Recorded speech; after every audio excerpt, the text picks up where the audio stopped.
For the average fan, getting involved in a new sport can always be a little bit confusing, especially when you're going from watching sports like soccer or football, baseball, basketball, and now you're trying to get into motorsport, more specifically Formula One, when you might be used to NASCAR where they just do oval racing.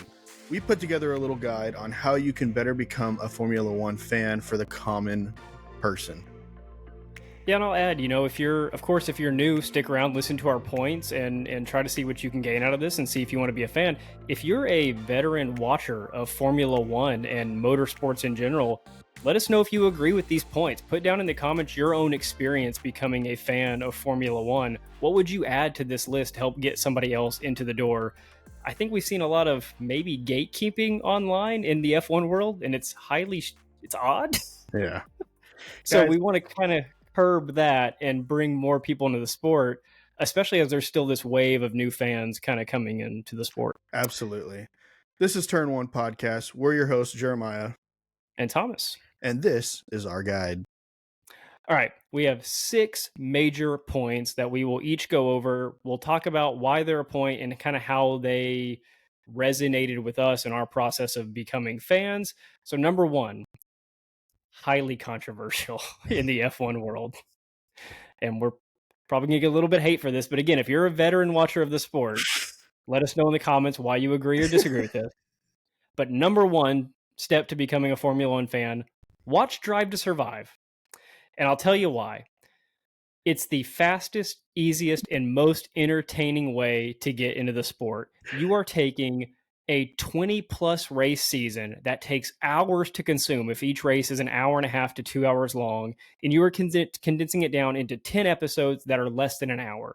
And it is showing you the highlights, the drama, the racing action, the behind the scenes, and it's giving you knowledge, especially like the first 2 seasons of Drive to Survive, about how the sport works, the rules, the regulations, the teams, the cars, the drivers, all of it. It is a great way to get into the sport. As far as learning the rules, as far as the regulations, as far as the tracks, why some of them are historic, why some of them aren't, the different teams, the personalities, yes, I would agree of Drive to Survive. However, we do know that they do like to embellish a little bit, you could say, to try and get a more dramatic point across when there might not be one whatsoever. So I would argue that there's 3 different ways you can get into Formula One. Number 1 being Drive to Survive, absolutely, for all those reasons we just listed. Number 2, just start watching a race. You're not going to know anything that's going on, and it's going to take you a little bit to get into it, which is why we recommend Drive to Survive. Or number 3, which is oddly enough how I started, play the video game, because you're going to have to learn the rules that way. And they teach you, there's instructionals, there's different tips, tutorials that you can do, and that helps you learn all of the different rules and regulations that way. But definitely, I would say Drive to Survive is probably going to be the best one just because of the fact that they go in depth about all the rules, regulations, teams, personalities, and everything we just said. And I think for our generation, the video game. So I watched Drive to Survive, and I told Jeremiah about it. I was like, dude, you got to get into this. You love this. But before you watched Drive to Survive, you started playing the F1 21 or 22 with I think me, it was whatever it F120. was. Yeah, so you started doing that before you actually started watching Drive to Survive. The only issue that you had with that was you didn't know anything about how it worked. Nothing. Absolutely nothing. But what's cool is that you downloaded it too, so we started playing, and you were telling me different things that you had learned from watching the show. So while I'm playing the video game, I'm learning from what you're hearing. And then I went and watched my first race live. And then after watching the race, I was like, oh, this is pretty cool. Oh, there's, Max Verstappen, Lewis Hamilton, blah, blah, blah, blah, blah. Then I went back and watched Drive to Survive, and that's when I learned about the Esteban Ocons, the Yuki Tsunodas, all of the rest of them that might not be as focused on during the race. And again, for our longtime tenured Formula One sport watchers, we know that you probably don't like this, but you do have to admit, I think, that if you just want to be entertained and learn about a sport at the same time, this is a lot more digestible than like watching the F1 TV technical talk videos Yeah, and trying to learn the sport. we're not going to watch a race and then go to f1.com and then start reading about the different rules and learn that way. That's overcomplicated. I want it spoon-fed to me because I'm a dumb American. And the over embellished drama that Jeremiah mentioned, kind of fun, even if it's a little fake. It's a little bit fun. Okay, Number 2 in our guide for being a new Formula 1 fan. What do you got? So for number two, definitely want you to pick a favorite team. The reason why this is important is because it gives you something to cheer for. There's multiple different teams and multiple different reasons for liking these teams. If you were to go off of today's knowledge, you could follow the Red Bulls because they've been the most dominant recently, or you can follow the McLarens because they're kind of the up and comers, but they've got this long history of just success throughout their years. You could always be a Ferrari fan because they're the longest tenured fan or the longest tenured team, and they have all kinds of fans around the world. You could be a Mercedes fan because they just got out of this dominant era since they changed to the turbo hybrid era. There's multiple different reasons why you could be. I mean, personally for me, I love Williams just because they had this long history of being successful, and now that they've fallen down, now it's almost like the comeback. So I'm getting to watch them rebuild, getting to watch them get new leadership, new drivers, and see where it takes them. It's a lot of fun if you know kind of what you're looking for. And just real quick, referencing back to point one, if you watch Drive to Survive, especially the early seasons, season 1 or 2, they tell you the whole story of Williams, the money issues, the family issues, the driver issues, all of that, how they had to go get pay drivers for many years to just fund their team operations. You wouldn't know that if you just hopped into the sport. You'd be confused why Williams is even a Formula One team. You wouldn't So know that they were dominant in the 80s. so to that point, maybe if you're just getting into it, just fresh, no knowledge whatsoever about history at all, maybe it's just a livery. I mean, maybe Yep. you think the Mercedes livery is really cool, and you're like, you know what, I like the way that car looks. I'm going to follow them. Don't get trapped by this because you can become a Kick Sauber fan, and you will hate life pretty much as they're terrible. No, but you can definitely be a fan of just a livery, or maybe based on location. Like I was, still am, but was a massive number one Haas fan just because they're the only American team. But I've found other teams that I like a little bit more now. But I'll always have love for Haas.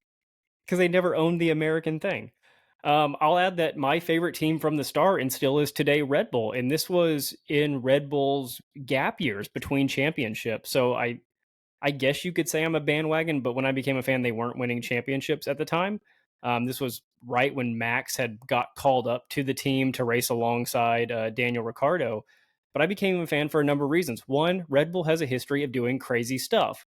Go look at all of their social media pages, and it's the most insane sports. Usually, motorsports are involved somehow, things, or planes are involved, skydiving, whatever. It's crazy.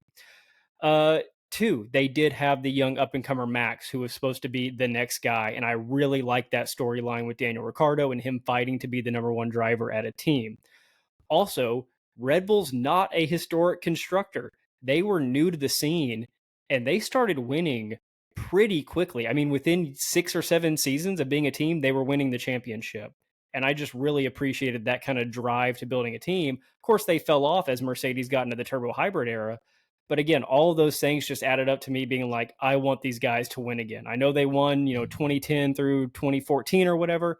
I want him to win again now. And now that Max is in his dominant era, I'm like, sweet. It's a good time to Right. be a Red Bull Which is fan. actually a pretty good transition into our third step of the process. Yeah. So, number 3 on how to become a Formula One fan is pick a favorite driver.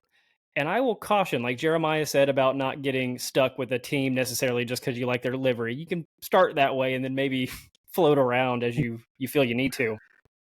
Your favorite driver doesn't have to be on your favorite team. Yeah. They just don't.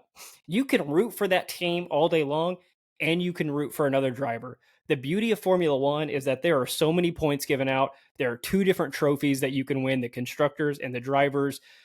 There's an aspect of skill that you want drivers to be good, of course, but there's also another aspect of who has a personality that you like, who has funny radio calls, who has good interview moments, who seems like a good teammate, who's just cool. Like, you look at the current drivers, obviously Lewis Hamilton is still seen as cool, even though the guy's like in his mid 40s at this point. He's like the cool guy. Lando Norris, cool, great social media presence. Max is kind of the other way around. He's kind of seen as more of a cold personality, but he just dominates on track, and that gets him fans. Um, What are your thoughts? I mean, I'd say to that point, my favorite driver for the longest time was Kimi Räikkönen, just because he had this I do not care whatsoever attitude, but he was insanely good, insanely fast, and his radio calls were always hilarious. He did not care about anything going on ever. Like they would come in and say, you need to pick up the pace on whatever lap you're on, and he's like, I know what to do, just leave me alone. That's great. Kimmy, you will not have the drink. It's my favorite one. Just to upset him even more. And I'll add, your favorite team, and correct me if I'm wrong, but your favorite like overall team is still Mercedes, right? Yeah, I would say Mercedes is definitely a favorite of mine, if But not the favorite. if you had to pick one driver right now to win a championship, would it be Fernando Alonso? Oh, absolutely. By far my favorite driver. By far. Yeah, and they have no connection. None whatsoever. However, when I first got into the sport, I will say that my favorite driver was Lewis Hamilton and my favorite team was Mercedes. You can definitely call me a bandwagon, but it went deeper than that for me. I liked their slick colors. I liked their whole persona was more of like not so much like loud and aggressive, but more like laid back and smooth. The way that Lewis Hamilton drove was not aggressive. He didn't dive bomb people. He found ways to trick them into doing something that so that he could counter it and go around them. He's very elusive, very intelligent. I just kind of liked that feel overall more. So I liked the Mercedes team, and Lewis Hamilton really complemented what that team embodied as a driver himself. So that's why he was my favorite. I'll add that I think Mercedes to me has always kind of felt like the professional team. Like you look in their garage and they're all wearing button down shirts with nice embroidered logos and stuff. Oh And you yeah, look at other garages, they're wearing like polos and t shirts, and they just seem high level as an organization. they have their stuff together. I mean, my favorite driver is Max, just because of his story, how he came into the sport at 16, 17, and he was on the Formula One grid. They made a rule to where you had to be 18 years old to get a Formula One seat after him. Uh, he's got a rule, the Verstappen rule, named against him because he would get right up on somebody like wheel to wheel as they were doing race restarts under, rolling race restarts. The fact that he worked his way up to the one seat at Red Bull, more or less kicked Danny Ricciardo out of the team. And then he just started winning championships. I will add, though, I think I'm just a fan of the young up and comer driver that has a chance to break through because I do find myself rooting a lot for Oscar or these new guys that come into the sport, the same as when Max did. I think we see a lot of recycled drivers in Formula One, and that's tough to say because there's one championship every year and there's 20 drivers. Like, how many realistically can be champions? Not that many. But I just like the fresh faces in the sport. And, this year we're going to come into a year where there's what, 4 to 6 new people or new places on teams that Yeah, things are gonna get mixed up. there's a bunch of them coming in. I will say that for me, when it comes to the newer drivers, a lot of it is for me to like you off the bat. It's personality. Like I like Liam Lawson. He's coming onto the grid, actually starting in Austin. But I like his personality. He's just like he's the kind of guy that after when you hear him interviewing and all that, you want to root for him. You want his career to go good. And so for example, for Oscar Piastri, his personality was so dull that I think it took me seeing his genius on the track for me to actually start to like and respect him. Just because at first I was like, okay, well, he's not really fun to cheer for at all. Yeah, and I think you see those guys like Liam or Ollie Behrman or man, we even rooted for Nick DeVries when he got a seat because the dude just came out and got ninth place in a Williams randomly one year. Yeah, and And he I really wanted Nick DeVries to do good because his story was so good. He was waiting for so long.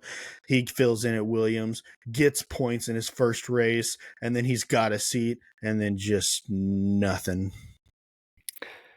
All right, we'll move on to number 4. Number 4 on our guide to becoming a new F1 fan. What do you got? Start out slow, watch 3 to 5 races, and there can be a couple caveats to this. Pick a race that's close to you. Like for example, for us, we're in Texas, so Austin. I mean that's a great way for us to start. But like let's say you're in Nevada, you pick Las Vegas, whatever. 3 to 5 races, keep it simple. Do a historic race like a Monza or an Imola or Monaco. definitely watch a street circuit. You have to throw a street circuit in there. Do a Singapore, do an Azerbaijan, something like that where the walls are enclosed and you can basically see a whole different side of the sport. And me personally, I like to pick a race where it historically has a lot of overtakes, because then that lets you have the perspective of actual on track battling that's going on. Like Circuit Zandvoort. Circuit Zandvoort always has multiple passes throughout the entirety of the race. So you're going to get to see action. You're going to get to see side by side drivers trying to, uh, I guess you could call it juke the other driver, where you get them to go one direction so that you can cut up the other direction. And it's always like, oh, geez, because they get so close. It's my absolute favorite. I would definitely say start out about 3 to 5 races. Don't overdo yourself, but just watch them live. They're fun. Yeah, don't try to take, I mean, you could try to take in a full 24 race season, but it's a lot. It'll go like 4 or 5 weeks in a row of being every single weekend, and then you'll get like a month off randomly, and then it'll go 4 or 5 weeks more. So it's a lot to keep up with. But if you do the 3 to 5 thing, I'll go back and hit some of the points that Jeremiah mentioned from my perspective and what I would pick. Watching the race closest to you, like Jeremiah said, here in the US, we only ever had one race for several Right. years, which was the USGP, which is what a lot of Americans got excited about. That's why Americans would flock to Austin, Texas to go watch the USGP. Now there's 3 races Yeah. spread out pretty well across the country. So if you're an East Coast US person, you got Miami. Yeah. If you're Central, you got Coda. And if you're a West Coast person, you've got Vegas now. And they're all pretty good. I would say Miami's at the bottom of that list. They all have Uh, their different intricacies. Like I like Miami because it's got a bunch of different sections taken from a bunch of different tracks. So it's kind of a hodgepodge of just wild turns. Las Vegas, you've got the atmosphere. It's nighttime. You got the lights on the track. It's got these wide open straights where you can just gun it. And then Austin's probably the most well-built one as far as actual circuit racing. Right. And then most other areas of the world have some race near them. Of course, if you're in Europe, you're well covered. But Yeah. Canada, you have the Canadian Grand Prix in Montreal. If you're in Mexico, you have the Mexico Grand Prix in Mexico City, I believe. If you're in South America, you've got Sao Paulo Yeah. Grand Prix down in Brazil. Again, Europe's well covered. Asia's got a couple races. The Middle East has a couple of races. So there's options. And again, they add new races every year. Every race has a contract, somewhere in like the 4 to 10 year range. And so sometimes when contracts expire, new races come in. Qatar was new this year. Of course, they've raced it before, but it took a couple of years off.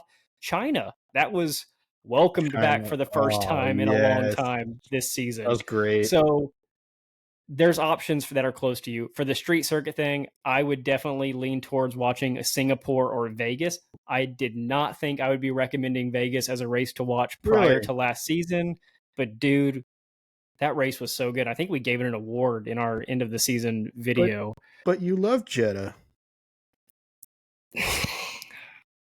I do, but I don't think I'm thinking about how you take that in, and I don't think a casual person coming in for the first time would understand what's happening because it's so many quick cuts. Just look at the walls and how close I know they you're just are. looking at Vegas is at least open and more straightaway. Singapore, you just have the element of heat where the drivers are beaten down, and I Yeah, think that's interesting to watch. Jeddah's Again, scary. Vegas was more open. Jeddah, I think, is a lot to take in. It's exciting, but if you don't know what's happening, I think you might get confused. And then, yeah, historic race. Maybe don't watch Monaco for the race. Watch it for the spectacle, and then just turn it off when the race starts because Watch you're not going to like Monaco it. for the qualifying. Watch Monaco for the qualifying, and then look at all the big fancy boats and stuff, and rich people. But the race isn't great. But yeah, Spa, Monza, any of those are great. Okay, number 5 on our guide to becoming a new Formula One fan: attend an F1 watch party. Yeah, This absolutely.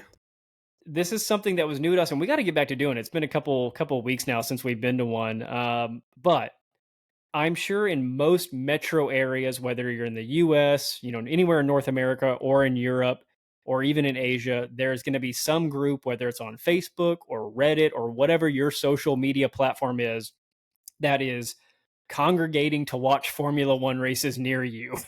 Again, if you're in some kind of metro area. Again, we're in Texas. There's plenty of big metro areas here. And there just so happens to be a great place called the DFW F1 Breakfast Club that meets every single race day, whether the race is at 2 p.m. our time or at midnight or 2 a.m. sometimes. Yeah, no, they're always together, and it's always a great time. The atmosphere is absolutely incredible because even like also if you're a new watcher and you're kind of learning what points you know if is that something that's like a lot of action, or is that something I should be cheering for, or is that like you'll hear everybody around you just start to light up. And if you are a fan of it and you see something where normally if you're watching it at the house you might be sitting alone at your house and you go, oh, now imagine that, but there's 80 people all in the room going, "Whoa!" And it's so much more dramatic. It gives you goosebumps at times. And then you get to talk to these people, and you already off the bat have something in common. And again, if you're somebody that's used to like watching American football or soccer, football, or baseball, it's always one team against another for 3 hours or whatever it is, right? In Formula One racing, and even NASCAR, although NASCAR is a little bit longer, but in Formula One, you're taking an hour and a half race, and you might have 100 different matchups in that race of different sets of drivers going at it. And so, whenever you're around this crowd of people, they all have their own bias and fan interest and favorite teams and drivers, but they're still watching all of these other matches. If you're a Max Verstappen fan and Max is winning the race by 20 seconds, cool. You're not watching him anymore. You're watching the battle for 10th. Who's going to get that point as an Alpine and an RB are duking it out on track trying to get that 10th place spot? Oh, and then that battle settles. Okay, well, now you're going up to 7th place to see who's going to jump up to 6th place, as there's a three-way race right now for it. It's just constant action in these battles that are, I mean, again, they'll move an entire crowd through a wide range of emotions, and you get to experience that. And it kind of shows you how to take in the race. Because again, if you just start watching a race out of the gate, you might be confused why they're showing you the battle for 10th. Why does that matter? Who cares if you get a point? Why does it matter if this Williams driver gets a point? Oh, this is his first race ever because he's replacing a guy that got kicked off for doing nothing for 2 years? That's crazy. You would learn all of that going to these watching parties. And I'm sure I don't think I'm misspeaking when I say probably every metro area has got one of those. They've got to if we've got them here. I wouldn't There's doubt got it. to be I mean, something. even the DFW Breakfast Club, they're opening up a whole nother, I guess you could call it, chapter where they're going to have watch parties in Dallas now because they're normally in Fort Worth, and so I mean, they're around. I mean, you just have to go on Facebook and look around. Okay, number 6 on our guide to becoming a new Formula One fan. And the final point, no, yes, Yeah. yeah, the final point. If you are really into it, it's time to start looking at the long term and the extracurriculars. Me personally, I tend to give everything into something whenever I first find something and I enjoy it. So I start going above and beyond and look at all the little things. That's what we're talking about here. You're watching the practice sessions, you're watching the qualifying sessions, and you might even get the F1 TV subscription. And now you're looking at the press interviews with the drivers, the press interviews with the team principals. Now you're looking at the technical support, or the technical channels where they talk about on YouTube, maybe, or where they're talking about all the different upgrades that this team might be bringing and how it's going to change their car, or how the regulations are going to change and how the car is going to look and what this is going to mean. And that's all extra stuff. And if you're not heavily involved in the sport at this moment, it's definitely going to overwhelm you, which is why we say to start with the 3 to 5 races. But extracurriculars make it so much more exciting. It brings a whole new value to everything because now you understand everything that's going on. I would say this is probably somewhere in your second season, maybe even third season of being a fan. If you're more of a casual fan, now if you come out of the gate and you're a diehard fan, squeeze all this in as quick as possible. But start with those first 5 steps of watching Drive to Survive, picking a team, picking a driver, watching the 3 to 5 races, attending a watch party for one of those 3 to 5 races that you're going to watch. That's your first season. That's getting your foot in the door, trying to understand the sport. At that point, you kind of know, okay, I'm going to start watching more races next season, or I'm going to watch all the races next season. You've got a team, you've got all your stuff picked out, you're ready to go. The F1 TV thing is definitely worth it. If you're, I don't know how the whole Sky Sports thing works because we're not over there, but that sounds like what they have over there. I don't know if you need F1 TV if you also have that. But here in the US, F1 TV is great because pretty much everything else is just on ESPN or ESPN Plus, or it's not covered at all on TV. So you kind of need the F1 TV subscription thing. Right, and I'll add to that point is when you do have if you're watching it off of ESPN2 or whatever it is that it's on, you're gonna listen to the race and you're gonna hear them saying things that, oh, in practice session he spun out on this corner, and it's like, whoa. And so at that point, that's when you would go to F1 TV and then you start watching the practice sessions as they happen before you get to the actual race. Because in these practice sessions, they also talk about all these different upgrades that teams are bringing, or why this specific turn on the track might be harder than most turns, or why, the track is slippery. Oh, well, they just repaved the whole thing. You didn't know that because they mentioned it as a quick little blurb during the practice session. And it's all these little things that you accumulate knowledge-wise over the practice sessions and then over the qualifying sessions that whenever the race starts, you feel like you can focus on just the race because you're not, whoa, when did that happen? Or, oh, I had no idea that they had repaved the whole road. And it's like you can actually focus on the race itself. Me personally, I love to go into F1 TV and click on onboards because you get to watch the driver cam on every car and you pick what car you want to go on. So I'm going to go watch Kevin Magnussen do a lap. Or let's say there's a huge battle going on for 7th and there's 3 cars involved. You can have the second car's view, you can have the third car's view, and you can see all the action from up close and personal, basically what the drivers are seeing. And again, it gives you more insight to the race. So just following those first 5 steps, you'll be able to watch a race. You'll understand what's happening. Cool, you've got it. Taking this next step and going into like the technical side of things, or watching the press conferences, like Jeremiah was saying, or understanding what's happened to the track recently, like changes. They'll change turns on tracks. Every track's not the same every year. Heads up, they'll take stuff out. Like Jeddah, they removed a whole section in the middle of Jeddah. They redid turn 1 of Monza. Yeah, redid it or repaved it. What was the track where they repaved only one side of, and so a bunch of drivers like skidded out when they started the race? Was this Sao Paulo or was it Austin? It was one of those two. You might be right on Sao Paulo, but they repaved only one half of the track, so the inside lane like didn't have any traction.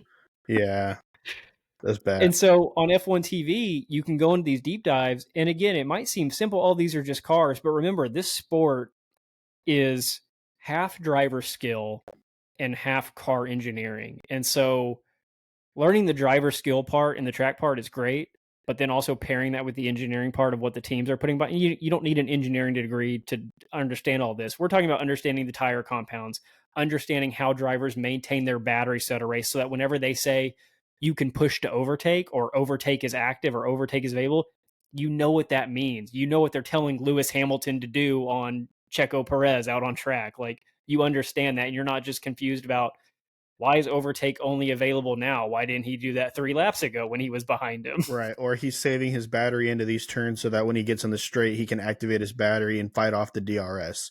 Like, you understand what that means. Or you know that the lights on the back of the car flashing are not brake lights. They are telling the driver behind that they are reserving battery power and trying to save up a little bit. Or something like that. Yeah, they're charging it. So, just a quick recap of the 6 steps to take to be a new fan of Formula One. Number 1, watch Drive to Survive. Number 2, pick a favorite team. Number 3, pick a favorite driver. Does not have to be on the same team as your favorite team. Number 4, watch 3 to 5 races and mix them up. Watch a street race, watch a circuit, watch an old school race, a historic race, and watch one close to you. Number 5, attend an F1 watching party. Find one near you and go hit them up and watch a race with them. And number 6, the long-term stuff. Add in all the other stuff Formula One has to offer. The sprints, the qualies, the practices, everything on F1 TV and Sky Sports. Watch it all.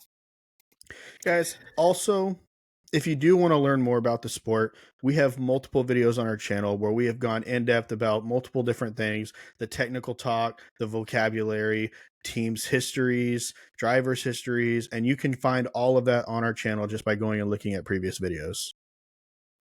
New fans, put down in the comments any questions you have about this list or becoming a Formula One fan. We'll go through and answer whatever we can. And then, like I said, longtime fans of F1, put your own thoughts in the comments. What did we get right? What did we get wrong in this list? And if somebody new is in the comments, let's help them out. Let's try to get them in the sport. Guys, if you think this is lame and I'm going to go watch the old ball and stick, I think you need to reconsider. The ball and stick. All right, we'll see you. Bye, guys.